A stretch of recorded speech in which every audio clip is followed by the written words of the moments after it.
You're listening to On the Verge on WTVU.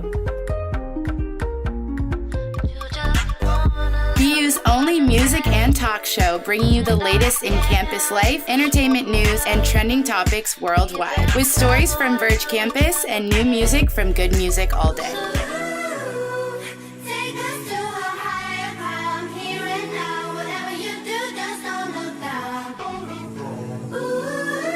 Everything you want to hear, minus what you don't. Every Sunday from 10 a.m. to 12 p.m. Don't let this be our final song.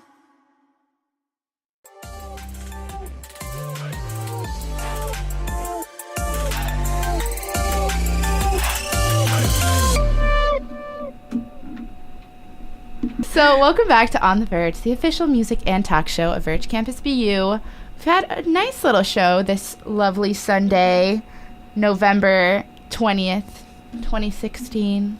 We've got DJ A-Rad, DJ Moolah, DJ Ladybug, and DJ Looney Tunes, but she's being a photographer right now, but it's fine. And also with us now for our next and last and best segment of the show, our featured artist of the week, everybody. You want to give yourself a little intro? What's good, everybody? My name's Wandrew. I am a junior at BU, and I also do a lot of music, so that's why I'm here. Yeah. Ooh, happy to have you. Yeah, he is. Yeah. Sorry, guys. I'm like in a weird mood today. Okay. No, I'm very excited. You guys know I love having artists on the show, and we've been really lucky and fortunate. This is episode 10 of On the Verge. Mm-hmm. Wow. And we have had artists every week, and it's been so fun. So no pressure or anything. That's but a lot of artists. Yeah, you're episode number 10, I'm man. number 10. You gotta Wow. impress. All right. Well, Double digits. Yeah, oh my God. I'm so happy. We're such an old show now. I'm we're glad 10, I could be here. Yeah. We're 10 episodes old, everybody.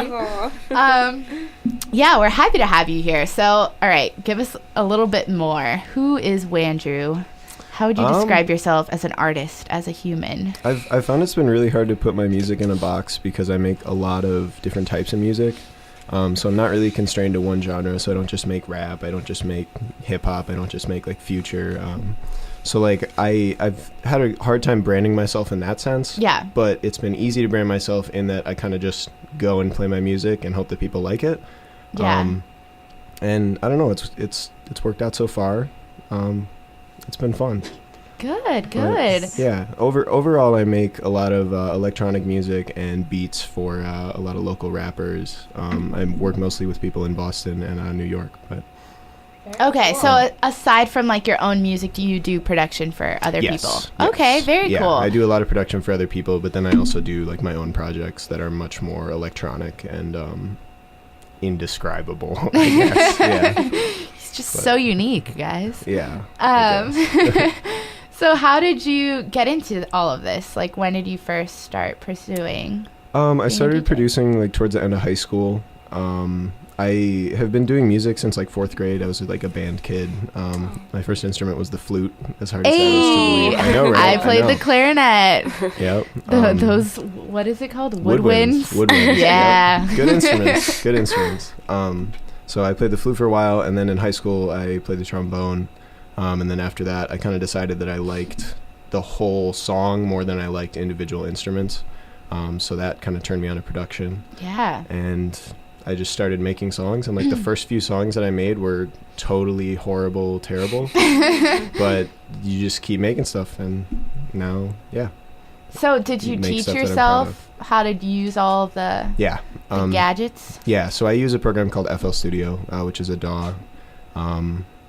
And it does pretty much everything for me in terms of production. I can do rap, whatever. Obviously, any DAW can do pretty much anything. But I taught myself it using YouTube, actually.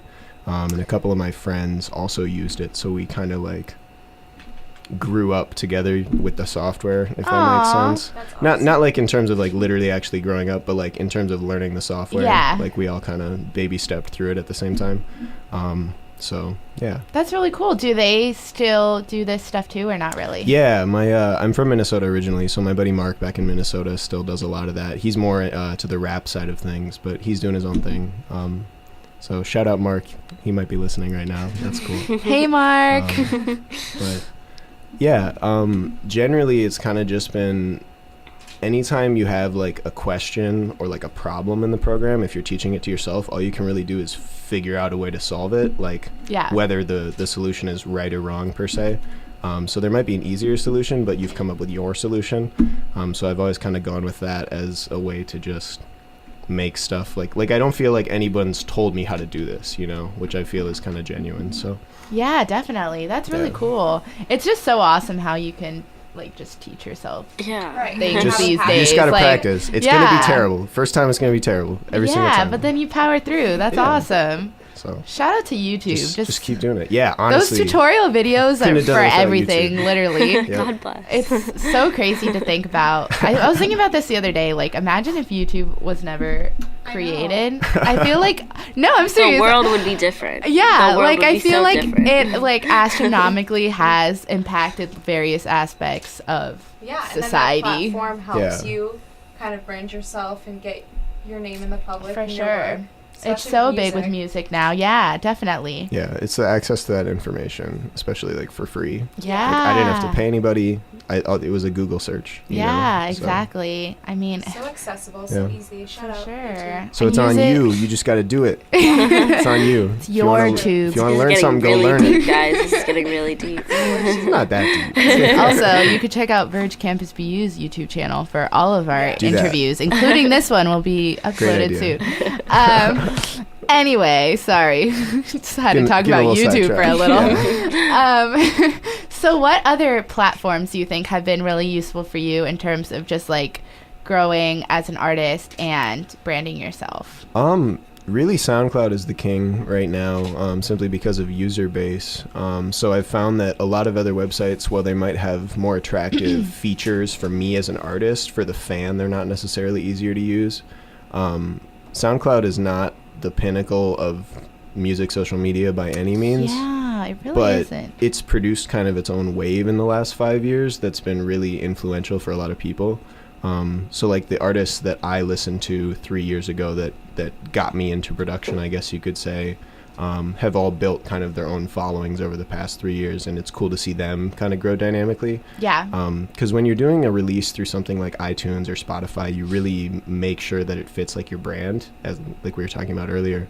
But when you're doing it on SoundCloud, you can just kind of be like, hey, made this track, hope you guys like it. So you get more of you get to see the artists shine through just in what they actually like to make, which I think is really cool. And I think the fans are really attracted to that. So yeah, definitely. I feel like so much of SoundCloud is people just experimenting.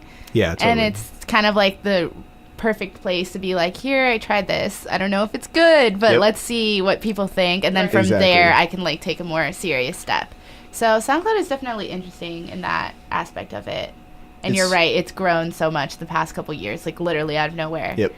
And it's totally feedback based too. Because it's like as you post more, you have an incentive, because you're like, oh, like even if only 10 people listen to it, it's like, wow, it's better than just me listening to it in my basement. You know? For sure. And like even that tiniest little bit of like motivation is enough to just make the next song, and it's going to be better the next time, like every single time. So. Yeah, and people can like it and share it. Exactly. I always crack up at the comments, like when you're listening to a song. The people who comment always have the strangest things to say. It's half the entertainment, honestly. It really is. Like reasons I use SoundCloud. It's its own like visualizer. Yeah, it's just like a funky format too, how they have it. Like everyone who listens to the song sees these comments pop up. It's kind of weird. Exactly. So when did you start like putting stuff up on the internet? Like when did you go from I'm starting stuff in high school to I'm actually gonna see if people want to listen to this? So I actually used to post like really terribly produced raps that me and my friends did like early in high school, like freshman, sophomore year of high school. Most of those have been taken down now. But for no one to ever hear again. No, but it sounds really dumb, but it's like the stupid stuff that you just make for fun, like right at the beginning, is what got me like spurred my interest. Oh yeah, I was absolutely. I started using programs that I wouldn't have used otherwise, and like it was stupid, terrible music, but it got me here eventually. So that was really influential. But then it's also like using the programs over time, like I was saying earlier, really gets you into wanting to do it. So, yeah. Okay, so you started off more towards like the rap side of things, right? Yes. And then you just started doing EDM. So Yeah. for someone who like literally knows nothing about this world, Mm-hmm. what are kind of like the key differences in production for those two genres? I mean, at the end of the day, it really comes down to sound. Yeah. So what you're trying to achieve. The biggest difference is kind of making space for rap. Mm-hmm. So a lot of rap beats, especially nowadays, are pretty minimal. In terms of, like, obviously old school beats were extremely minimal because that's all they had to work with. But we're kind of going back to that now where they'll just have, like, the big 808, because trap is really popular nowadays. It's kind of become more of a popular genre. You got the big kick, you got a heavy snare, maybe some hi-hats, and then the voice, and that's it. So I think a lot of producers are really trying to do that nowadays in their rap production, is leaving enough space for that voice so that it's not overwhelming. I know I'm guilty of it, certainly, where I'll make a track, and on it as a beat on its own, it'll sound great, it'll sound really full, but then you put voice over it, it's like too much. It's like there's too much going on. So in terms of EDM, that's not a problem, usually. With electronic stuff, and especially experimental stuff, future stuff, you're much less constrained to that. You can put a voice if you want to. You can make the voice Alvin and the Chipmunks if you want to. You can do whatever, you know what I mean? Like, you can do whatever you want. And your only judgment is SoundCloud comments. Yeah. You know, like, it's almost hysterical to say. So, like, that's been the biggest difference, at least for me, I would say, in terms of producing them, is that electronic is less constraining because I can just kind of do what I want, whereas with rap stuff, as much as I enjoy doing it, I have to kind of really consider what the other person is trying to do with it. Right. So has that been more of a challenge? Yeah, it's all a challenge, you know, because you want to make something good at the end of the day. But, like, yeah, it's its own specific challenge for rap, definitely. And it's cool because I like working with other people. Like, I like getting other people's input on songs. Like I said, like, the whole community is feedback based. So even, especially if you're working on a rap track, it's totally collaborative. So you have to kind of build the song together. So someone might come to me with lyrics, I might send a beat to them, but together we're coming up with, like, the song. So yeah, that's really cool. So how did you start making those relationships with other artists to the point that you became, like, their producer? Talk to people. That's literally it. Yeah. Go to shows, like, and kind of immerse yourself in the community. Facebook's huge. Like, people trash on Facebook, but, like, it might just be weird to just friend request someone you don't really know, but if you have an intention for it and you friend request them, you send them a message that isn't weird, you're just like, hey, I saw in your profile you work for blank. Yeah. Maybe, do you have promotional opportunities? Here's my SoundCloud, here's my EPK, whatever you want. Send it to them. You never know. They might be looking for something exactly like you. So some of my first connections, especially with promoters, were either people I met at parties or gatherings or people I met online just through emails and Facebook. And then once you have that in, it's easy because you just talk to the people that they know, you know? Yeah, that's it's like true. If you get one show and you don't get another contact afterwards, or you don't get another show afterwards, you did something wrong, for sure. So I don't know, you just kind of go with it, especially after getting that first jump in. So you kind of went with the people on the promotional side of things, and from there they connected you to other artists? Yeah, as far as getting shows. Yeah. And getting shows is really helpful for meeting artists. So, like, when I get a show at, like, the Middle East, let's say, and an electronic artist is coming to town, that's the only time I would ever get to meet that artist, unless I literally went to their show to just see them.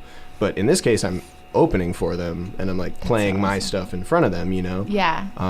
So it's not really a proving ground because you don't want to be like that guy, like I'm opening for you, here's my music, like, because it's not at the end of the day they're either going to like it or they're not. Yeah. So you don't want to oversell yourself, obviously, but that's cool opportunity wise. But as far as meeting artists and stuff, shows in the community, stuff like that, playing shows, going to shows, anything. Yeah. Just go to shows that you like, and everyone there likes that music. Like, it's already a connection that you have with people. So you just kind of, like, walk up to people and be like, hey, you're a good rapper. Can I do your beats? I mean, I don't know. Like you get introduced to people. Like, I feel like there are a lot of situations where you'll be placed where you don't really know anybody. But once, again, like I said, once you get that one person, it's easier as a starting point. But yeah, like, a lot of people like to casually mention that they're a rapper. You know, especially would. nowadays. No, seriously, like that's what SoundCloud has made. It's made it so accessible that anyone can just record, get a $100 mic, do whatever. But like people will mention it in passing, and the only way that I get to know if they're real about it or not is send me bars or I send you a beat. Yeah. You know, that's it. And if they follow through with it and they do something cool, like awesome, I met someone great. If they didn't, definitely. it's one more kid that isn't really a rapper but says he's a rapper. But so what? You know, it doesn't matter. He's just doing him. Right. You're doing If, you. yeah, Those. if you're making crappy music but you're consistently making crappy music, even if nobody's listening to it, you're better than the kid who says he's making music but he's not. Yeah. Honestly. Oh, absolutely. Just keep making it. Like, it's gonna get good eventually. Yeah. Hello, Exhibit A over here. Exhibit A, 3 years of terrible music, and finally. But no, seriously, it's like exponential. It gets better with time. So. Yeah. So when did you first start doing shows? When you were in Minnesota, or when you got so to like Boston? not very much in Minnesota. Like I would consider my first like real, obviously club show was in Boston at the Middle East. We threw like a college party 5 days after I came out to school freshman year. Oh my god. So I sold all the tickets online.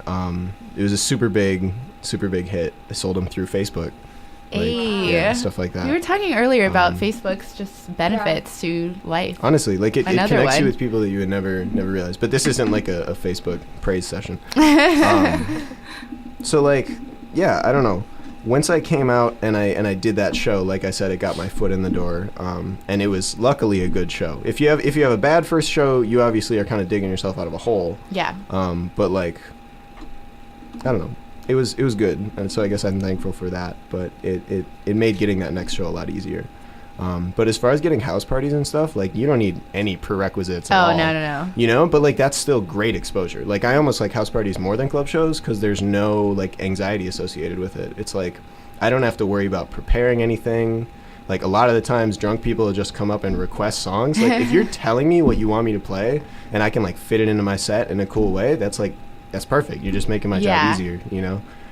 So house parties are really relaxed. They're chill. It's kind of like a testing ground for what I would want to do in a more professional environment. So, and you can also, if you test something and it's cool, you can just upload it to SoundCloud the next day, you know? So.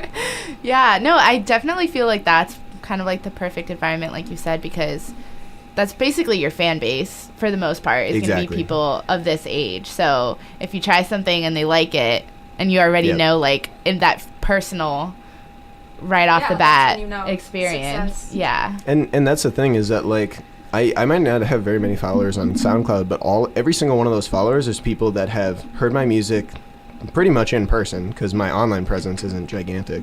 But they hear the music, they actually legitimately like it, and they go and seek out like how find to... you. Exactly. So it's like if it's a totally genuine follower count, I feel really good about that at the end of the day, because it's like even if I'm only releasing it to this small portion of people, it's the exact demographic who wants to listen to it. Right. So like it's been good. It's cool. Yeah, definitely. And the feedback is huge from that demographic. So what were you going to say? Sorry. No, you're fine. I think those like genuine fans are always going to be the most important, no matter how many you have of them, like you said, because you just want to start with like a core group of people who really support you, and then from there it'll just grow organically. Exactly.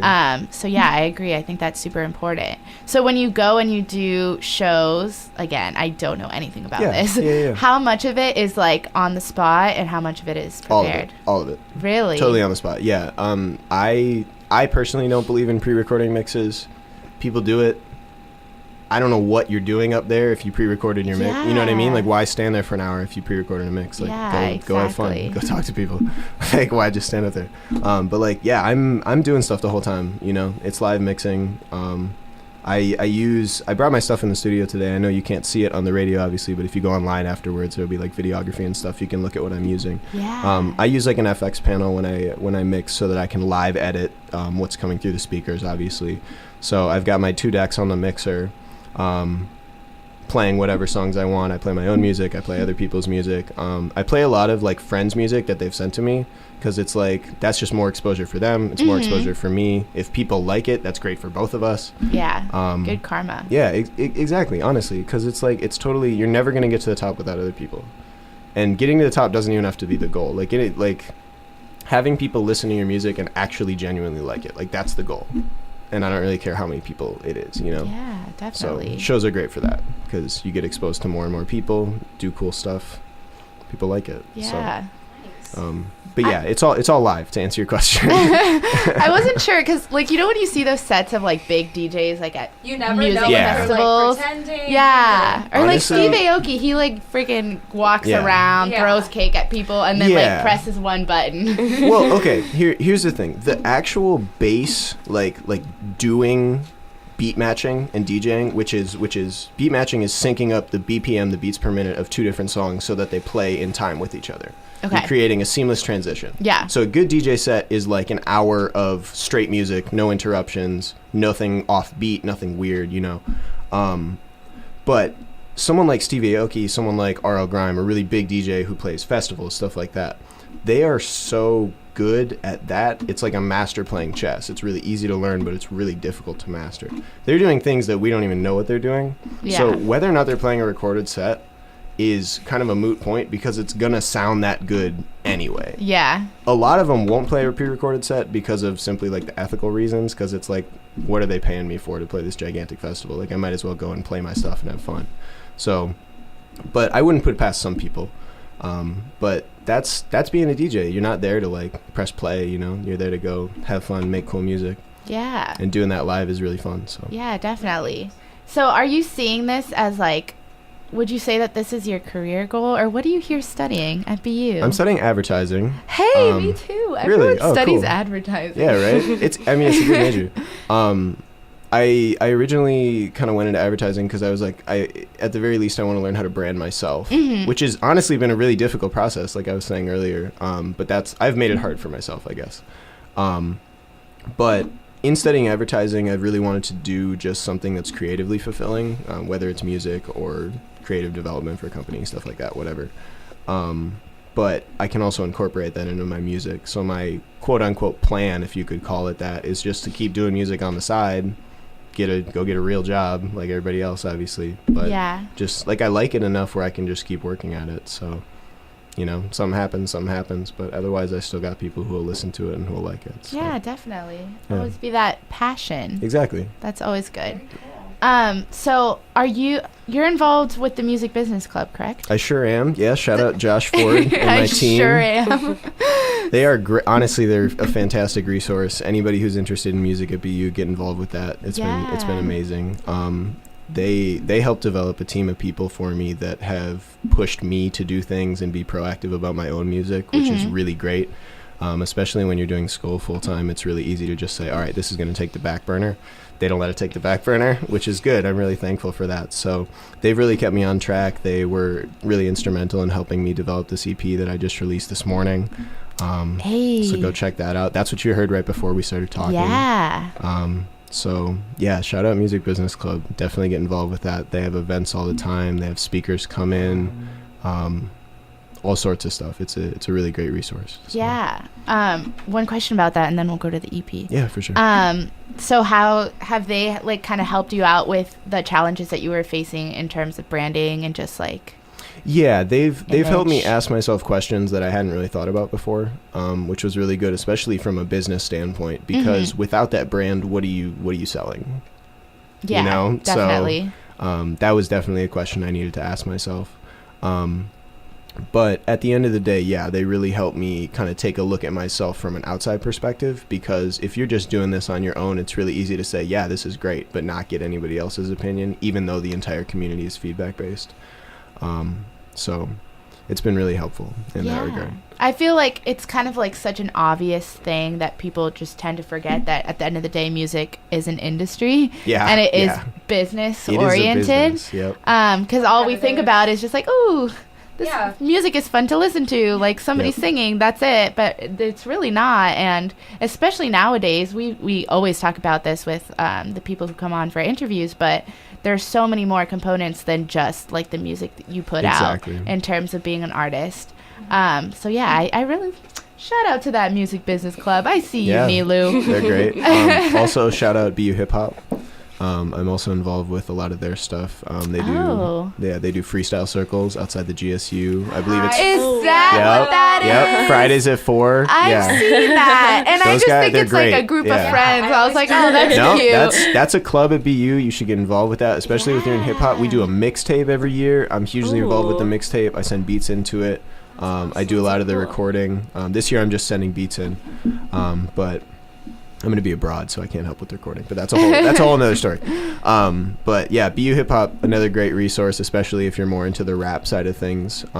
Music Business Club, if you're more into getting people promoted, figuring out the industry. But there's all sorts of options here for anybody that's into music. So Yeah. So would you say that if you had gone to, this is kind of a loaded question, but if you had gone to a different university, things may have like turned out a little differently? I mean, in terms honestly, nah, because like, I feel like if you really want to do it at the end of the day, you're gonna do it no matter where you get put. If I was put in like the middle of nowhere instead of the middle of Boston, it obviously would have been more difficult.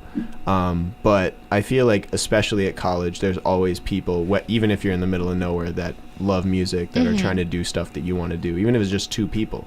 Like, start your own movement, you know? There's people in the community that want to do what you want to do. Yeah. Find your music scene. Exactly. Get involved. Yeah, those support Yeah. systems. People love weird stuff. It Like, is super weird very music. true. Honestly, like, you can make the weirdest, trippiest, most experimental music, and somebody's going to love it. So, True. Yeah. yeah. I think that's one of the best parts of music is it's literally so versatile and there's always something for everybody. So, speaking of, tell us about that EP of yours that you just dropped this morning. So it is called 2 because I couldn't think of a better name for it if you want the honest answer. It's my second EP, as you might have guessed from the title. It is a 6-minute project. It plays top to bottom as one song. Like I said, you guys listened to it before the interview portion. And it really focuses on kind of the idea of a duality and a reflection in life, that there's always 2 ways that you can look at something.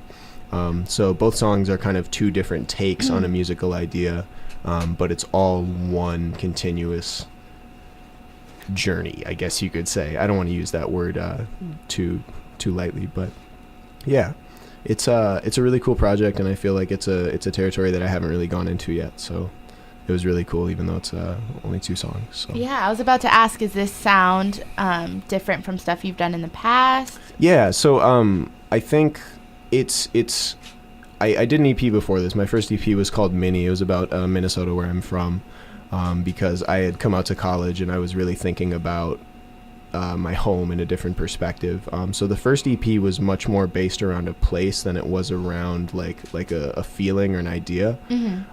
So I feel like I definitely got a very different outcome, but both projects are kind of cohesive and like their own brands in their own right, if that makes sense. So I always try to emphasize the cohesiveness of the project. I'm really big on pairing quotes with songs. So like the first song that you heard, Return, I believe has a quote from Carlos Santana in the description, talking about duality. My entire first EP was tied together with quotes. It also played as one song top to bottom. So I'm really into music that kind of flows together like that, because I think the cohesion of an entire album shows a lot more about an artist than just one song does. Oh, definitely. Especially on something like SoundCloud, where if you just release one song, you don't know if that's the artist or not. It could just be something fun they made with their friends, you know? Yeah. So I feel like that really speaks to what I'm trying to do as an artist in terms that some of my singles don't necessarily do that. So it's been a really fun project to work on, and I'm glad that I finally released it. Yeah, thank you for releasing it with us. Yeah. No, of course. I'm really glad that this was a great experience. Yeah, no, those songs are awesome. I really like the quotes thing. I haven't heard of go check them out. artists doing that. Me saying them out loud doesn't do them justice. So. And like the pictures and everything, the album art, it's all cohesive. At least I try to make it be in my mind. So. Yeah. Hey, I think you've got some branding going on. I'm trying. I like it. No, that's gotta very, put that degree to work. Very unique. All right. In the spirit of On the Verge, we got to do a little college question real quick. Oh, okay. So you probably heard us earlier during our Just College things a little bit when you came in. Okay. We were attempting to talk about tailgating, and it didn't really work out. Yeah. Do you have any insight to share with us about this week's Just tailgating? College things topic? Yeah. Oh man. Is it something that you wish BU had? How about that? A more specific question. Yeah. That's a very specific question. Yes. Being from Minnesota, I've seen a good tailgate. I haven't been to very many. I will openly admit that. Oh, us either. Don't worry. But here in Boston, I haven't seen very many tailgates. I know Harvard had theirs yesterday. Yeah. It looked great from the Snapchat stories that I saw. But yeah, I would definitely appreciate if BU upped their tailgate game a little bit. So Yeah, join our petition. We're gonna make this are you happen. making change.org? Change.org. Change.org. Sign that petition. 10,000 signatures. It goes to the White House. Something like that. Imagine the White House receives a letter Yeah. about this petition is for BU tailgate. President Brown's White House. I'm sure it's white. All right. Last but not least, you got to fill in our traditional blank. So Okay. hashtag on the verge of blank. Oh man. Everyone's always like, wait, what? Yeah. Let's see. On the verge of creativity. Okay, Yeah. good one. Love it. Is that good? Yes, Cool. that is very good. So Be this, creative. Do creative stuff, guys. yeah, this has been our interview with none other than Wandrew. Thank you so much for having me. Of course, thank you Yeah. for coming. He is on the verge of creativity. Very excited. Check out his new EP too on SoundCloud, soundcloud.com/thewandrew. And yeah, we're gonna end the show with more music from him. So Awesome. what shall we play? Why don't you play Home from the mini EP that I was just talking about? It should be. Alrighty. Yeah, this is the first song off my old track. Thanks for tuning in to On the Verge, and I hope you guys have a good one. Yeah, thank you. Thank you. Thanks to all our listeners. You heard it. It's been On the Verge. It's been great. Official music talk show of Verge Campus VU. Join us next Sunday. We'll be here. Bye.